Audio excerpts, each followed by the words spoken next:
Good morning students. ఈ video గతంలో 2 సార్లు 3 సార్లు డిఎస్సి రాసి పోస్ట్ ఎందుకు సాధించలేకపోయారు అనే దాని మీద నేను చేయడం జరుగుతుంది. ముందుగా చాలామంది ఏం చేస్తారంటే ఎగ్జామ్ రాసి అయిపోగానే బుక్స్ ఇవన్నీ తీసుకుని పక్కన పడేస్తారు. అసలు ఆ ఎగ్జామ్ రాసిన తర్వాత జాబ్ రాని వాళ్ళు, అదేవిధంగా 1 మరియు 2 మార్కుల్లో ఎగ్జామ్ మిస్ అయిన వాళ్ళు ఏం చేయాలంటే ఒకసారి మనం రాసిన పేపర్ని చెక్ చేసుకోవాలి. ఇలా చెక్ చేసుకోవడం వల్ల ఏమవుతుందంటే మనం ఏ విభాగంలో ఎక్కువ తప్పులు పెట్టాం, అదేవిధంగా ఎక్కడ మనం చదవలేదు, ఏ ఏరియా మనం చదవలేదు అనేది మీకు తెలుస్తుంది.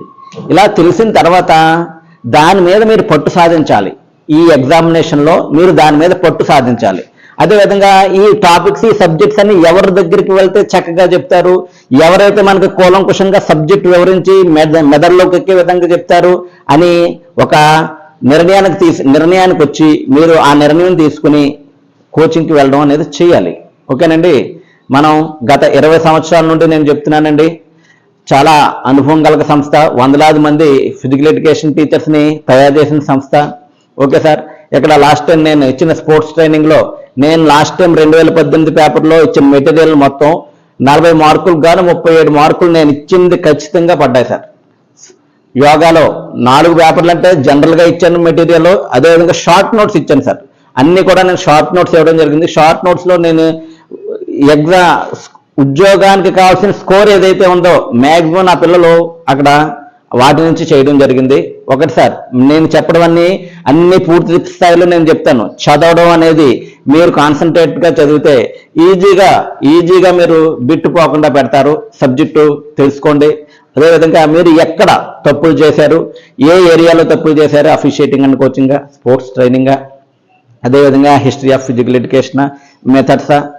ఓకే సార్, మెథడ్స్లో చూసుకున్నట్లయితే మన పిల్లలు చాలా చక్కటి స్కోర్ చేశారండి. ఎందుకంటే మెథడ్స్ నుంచి ఒక్క బిట్టు కూడా పోకుండా నేను చెప్పడం జరిగింది సార్. మీకు నేను సబ్జెక్ట్ నేర్పుతాను.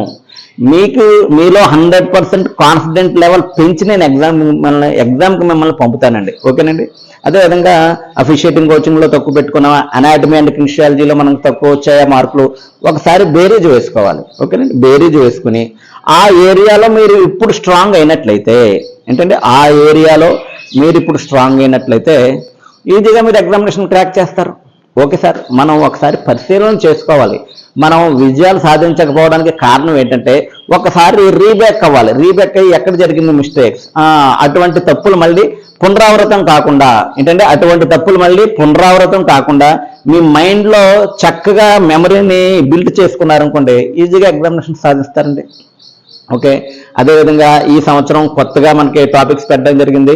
అవి మన దగ్గర పూర్తి స్థాయిలో అవైలబుల్గా ఉన్నాయండి. కాబట్టి గతంలో జాబ్ మిస్ అయిన వాళ్ళు ఒక్కసారి రీకాల్ చేసుకుని ఏ మిస్టేక్స్ చేశారు అవి చూసుకుని చక్కగా మనకు సబ్జెక్ట్ ఎక్కడ నేర్పుతారు, మనం ఎక్కడికి వెళ్తే మనం సక్సెస్ అవుతాం అనేది మీరు గ్రహించుకుని ఒకే నిర్ణయం సార్, ఒక్క నిర్ణయం ఒక జీవితాన్ని మార్చేస్తుంది. ఓకేనండి. 45 రోజులు మీరు నాకు సమయం ఇచ్చినట్లయితే మిమ్మల్ని జాబ్ కొట్టడంలో నేను నెంబర్ 1గా తయారు చేస్తాను మిమ్మల్ని. ఓకేనండి. అదేవిధంగా మన ఛానల్ అందరూ చూస్తున్నారండి. నాది చిన్న రిక్వెస్ట్ ఏంటంటే ఛానల్ని సబ్స్క్రైబ్ చేసుకోండి. మీకు కావాల్సిన వాల్యుబుల్ వీడియోస్, వాల్యుబుల్ సలహాలు నేను ఇవ్వడం జరుగుతుందండి. అదేవిధంగా చాలామంది నన్ను అడుగుతున్నారు, సార్ ఆన్లైన్ క్లాసులు కావాలి అని. సార్ ఆన్లైన్ క్లాసులు కూడా నేను త్వరలోనే ప్రమోట్ చేస్తానని నేను కొంచెం బిజీగా ఉండడం వల్ల మీకు అందివ్వలేకపోతున్నాను. పూర్తి స్థాయి కంటెంట్తో ఇప్పుడు ఇంత త్వరగా ఈ వీడియో చేయడం కారణం ఏంటంటే మీ అందరికీ తెలియజేయాలని. అదేవిధంగా కొన్ని గంటల్లో మనకి నోటిఫికేషన్ రాబోతుంది. ఈ నోటిఫికేషన్లో మీకు మంచి పోస్టులు ఉండాలని, మీ భవిష్యత్తు చక్కగా ఉజ్వలంగా ఉండాలని, మీరు చక్కటి ప్రిపరేషన్తో ఉద్యోగాలు సాధించాలని డిఎస్సికి ఫిజికల్ ఎడ్యుకేషన్ విభాగంలో ప్రిపేర్ అవుతున్న అభ్యర్థులందరికీ నా శుభాకాంక్షలు అండి. అదేవిధంగా మేము ఒకటి చేసామండి. నేను లాస్ట్ మంత్లోనే యూజీటీ వాళ్ళ కోసం ఒక వీడియో చేయడం జరిగింది. భగవంతుడి దయ వల్ల అధికారుల సహాయంతో, ప్రజాప్రతినిధుల సహకారంతో 117 జీవోని రద్దు చేసి యూజీడీ వాళ్ళకు కూడా అవకాశం కల్పిస్తారని, వాళ్ళు కూడా ఈ ఎగ్జామినేషన్లో పాల్గొని విజయం సాధించి చక్కగా వాళ్ళ భవిష్యత్తుని తీర్చిదిద్దుకుంటారని నేను కోరుకుంటున్నాను sir. Okay sir, thank you.